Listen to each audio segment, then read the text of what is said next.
Esma, tell me about thrombosis and embolism. So thrombosis வந்து ஐயோ ச்சே, இது கூட எனக்கு தெரியலையா.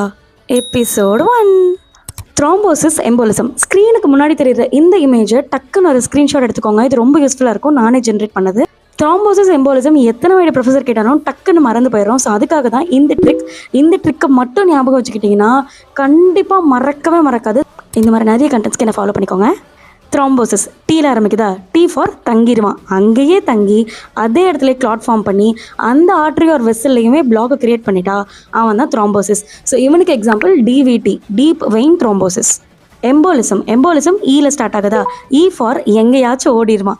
ஸோ ஒரு இடத்துல கிளாட் ஃபார்ம் பண்ணிட்டு அங்கேருந்து பிரிஞ்சு எங்கேயாவது ஓடிட்டான்னா அவன் தான் எம்போலிஸ். இந்த எம்போலிஸ் எங்கே வேணால் ஓடி போகலாம். ஸோ ஃபஸ்ட்டு அவன் ஹார்ட்டுக்கு ஓடி போனான்னா அவன் மயோகார்டியல் இன்ஃபெக்ஷன் காஸ் பண்ணலாம். அதே லங்ஸுக்கு ஓடிட்டானா பல்மனரி எம்போலிசம் காஸ் பண்ணலாம். அதே பிரெயினுக்கு போயிட்டானா ஸ்ட்ரோக் காஸ் பண்ணலாம்.